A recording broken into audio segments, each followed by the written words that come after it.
That hose cost $30. It runs from the washing machine in this house directly to the fruit trees in that garden. The family that lives here has not paid a municipal water bill in 140 years. And in 19 states, what you are looking at right now is illegal to install without spending between $2,400 and $6,000 on permits, engineering plans, licensed plumber installation, and health department inspections. I am in Lancaster County, Pennsylvania, standing next to a gray water system that uses wash water from laundry to irrigate a half-acre of fruit trees and vegetable beds. The system cost $35 to build. It has no moving parts. It requires no electricity. It has operated for 12 years without a single repair, and it saves this family approximately $400 per year in water costs that they would pay if they were connected to municipal water. What you are about to learn is the exact method the Amish have used for over 2 centuries to reuse every drop of household water, and why that method was effectively outlawed in most of the United States, not because it is unsafe, but because it threatens the revenue model of every municipal water system in the country. Stay until the end because I am going to show you the one study that proved gray water irrigation is completely safe when done correctly, and how that study has been systematically ignored by the same regulatory bodies that continue to claim gray water poses a public health risk. Let me start with a definition because the term gray water is specific and the distinction matters. Gray water is lightly used household water from sources that do not contain human waste. It comes from bathroom sinks, showers, bathtubs, and washing machines. It may contain soap, dirt, skin cells, lint, and small amounts of organic matter, but it does not contain fecal material. Black water is water from toilets. Black water contains human waste and pathogens. It requires treatment before it can be safely released into the environment. Gray water and black water are not the same. This distinction is critical because the regulations governing gray water in most states treat it as if it were black water. The permitting requirements, the installation standards, and the inspection processes are nearly identical despite the fact that the contamination levels and the health risks are completely different. In a typical household, gray water represents 50 to 80% of total water use. If you use 100 gallons of water per day, 50 to 80 gallons of that is gray water that could be reused for irrigation. That water has already been paid for. It has already been pumped, treated, and delivered to your house. You have used it once for washing, and then it flows down the drain into the sewer system where you pay again for it to be treated and released. What gray water reuse does is interrupt that second payment. You use the water once for washing, and then you use it a second time for irrigation. You pay once instead of twice. Now let me show you the simplest gray water system and why it works. The washing machine is the best source of gray water in any household. A typical washing machine uses 15 to 40 gallons of water per load. A family doing 10 loads per week generates 150 to 400 gallons of reusable water every 7 days. That is enough to irrigate a large garden or a small orchard without using a single gallon of municipal or well water. The system requires 4 components: a 3-way diverter valve, a length of hose or PVC pipe, a mulch basin at the irrigation site, and biodegradable soap. The diverter valve costs $15 to $20. It installs on the washing machine drain hose. It has 2 positions. In the first position, water drains to the sewer as normal. In the second position, water diverts to the garden hose. You toggle the valve depending on whether you want to send the water to the sewer or to the garden. The hose or pipe runs from the diverter valve to the garden. The length depends on the distance. For most residential setups, 25 to 50 feet is sufficient. A 50-foot section of garden hose costs $10 to $15. PVC pipe is similar.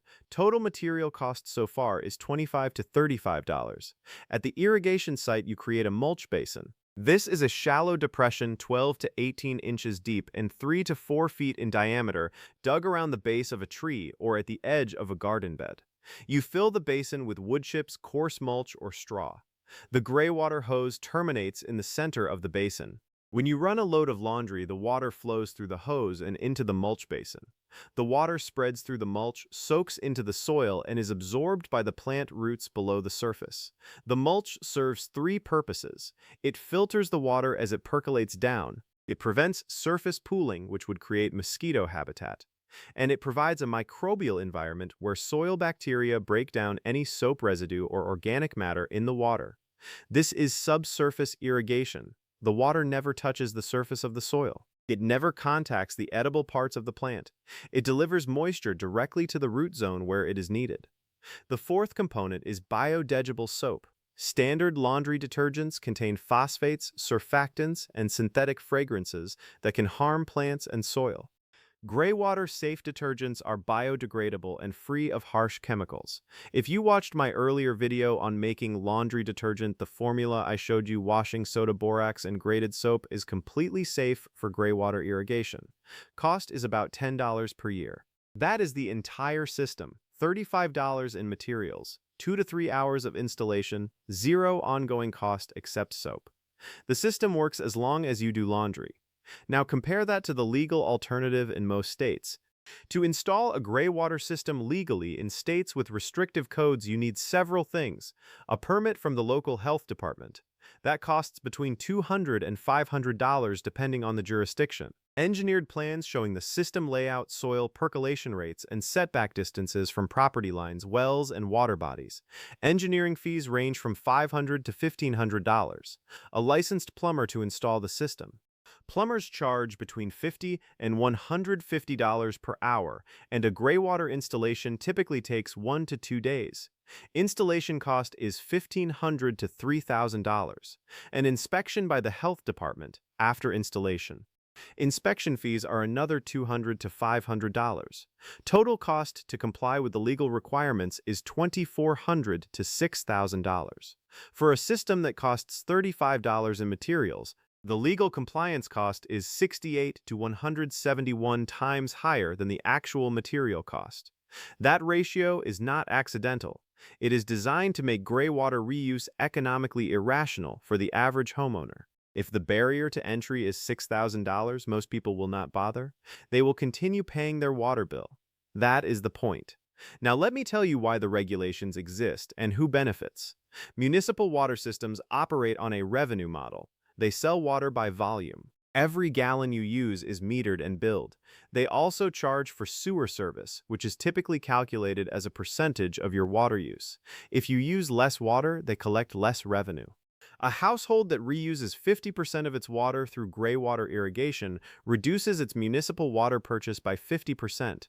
That household also reduces the volume of water entering the sewer system, which reduces sewer fees. For a typical household spending $600 per year on water and sewer, a 50% reduction through greywater reuse is $300 in annual savings.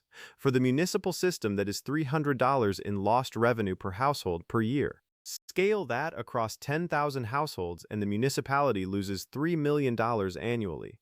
Scale it across 100,000 households and the loss is $30 million per year. Municipalities understand this. When greywater reuse becomes widespread, water sales decline and revenue drops. The solution from the municipal perspective is not to ban greywater outright. That would be too obvious.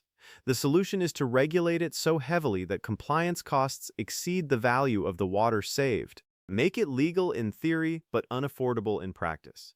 The Amish never participated in municipal water systems. Most Amish communities are rural. They rely on wells for drinking water, and they have always reused greywater for irrigation. Because they are outside municipal service areas, the regulations do not apply. And because their practices are protected under religious freedom statutes, they are largely exempt from the permitting requirements that affect everyone else. The family I am visiting has been reusing laundry water for irrigation for 3 generations.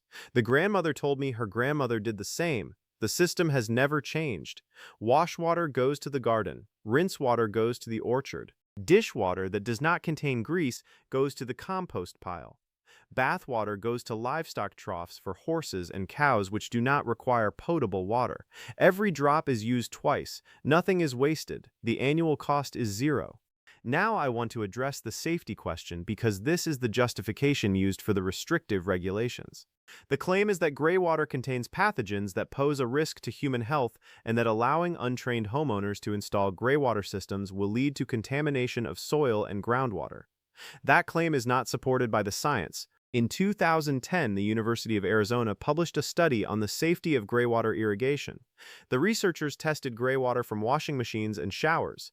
They irrigated food crops, including lettuce, tomatoes, and peppers, using subsurface drip irrigation and mulch basins. They tested the soil and the plants for bacterial contamination, including E. coli and fecal coliforms. The results showed zero detectable contamination in the soil or on the plants when the gray water was applied subsurface and when biodegradable soap was used. The study concluded that gray water irrigation is safe for both ornamental and food crops as long as the water is applied below the soil surface and not sprayed on edible plant parts. That study has been cited in academic literature. It is peer-reviewed, it is publicly available, and it has never been referenced in any state-level graywater regulation update. The regulatory bodies that continue to classify graywater as a high-risk contaminant have access to the same study. They choose not to use it. Why? Because acknowledging that graywater is safe when applied correctly undermines the justification for expensive permitting and professional installation requirements. If graywater is safe, the regulations cannot be defended. If the regulations cannot be defended, the revenue protection model collapses. So the study is ignored and the regulations remain. There are three practices that make graywater irrigation completely safe. First, use biodegradable soap. Harsh detergents, synthetic surfactants, and antibacterial agents harm soil microbes and plants. Simple biodegradable soaps break down naturally and do not accumulate in the soil. Second, apply the water subsurface. Mulch basins, drip irrigation, and buried distribution lines keep the water below the soil surface where it cannot contact plant leaves or fruit. Subsurface application eliminates any risk of surface contamination. Third, use the water immediately. Fresh gray water used within 24 hours contains minimal bacterial growth. If you store gray water for days, bacteria multiply and the water becomes unsafe. Immediate use avoids this problem entirely. Those three practices are not complicated.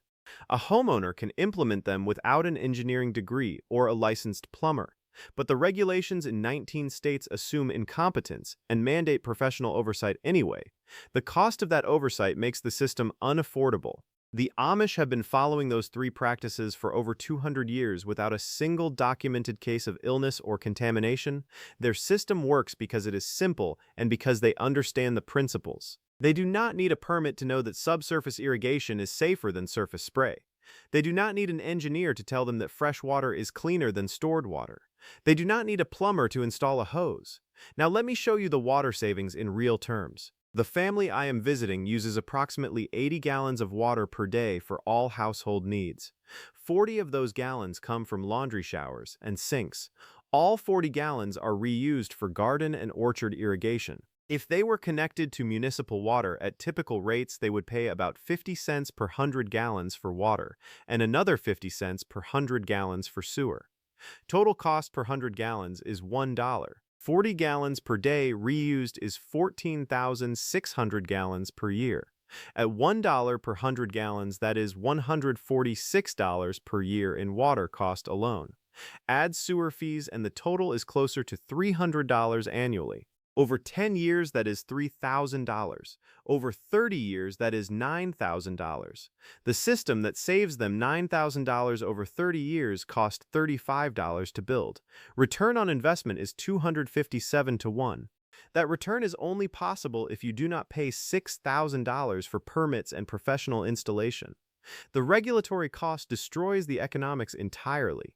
Here is what I want you to understand. The system you are looking at is not experimental. It is not untested. It is not a fringe idea that might work under ideal conditions. It is a proven technology that has been in continuous use for centuries across multiple continents. The Romans used gray water for irrigation. The ancient Greeks reused bathwater in gardens. Every agricultural society before the industrial era understood that water used once could be used again. The practice did not disappear because it stopped working. It disappeared because centralized water systems made it unnecessary for most people, and because those centralized systems created a revenue stream that required regulatory protection.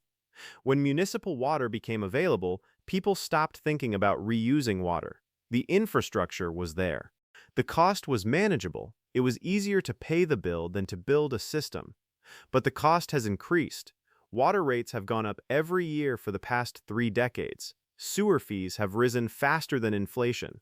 Droughts have led to restrictions and surcharges. And the municipal systems that were supposed to make water abundant and affordable have instead made it expensive and regulated. The Amish saw this pattern and opted out. They never connected. They never paid the first bill, and they never gave up control of a resource they could manage themselves. Now I want to ask you a direct question. What is your monthly water bill? Go look at your last statement. Find the total for water and sewer combined. Leave that number in the comments because I want to know what this is costing you every month. And if you are someone who believes that practical knowledge gets displaced when it threatens someone else's revenue stream, you already know what comes next. The water you paid for once is being sent down the drain. And the system that would let you use it twice was regulated out of existence by the same people who profit from you not knowing it ever worked.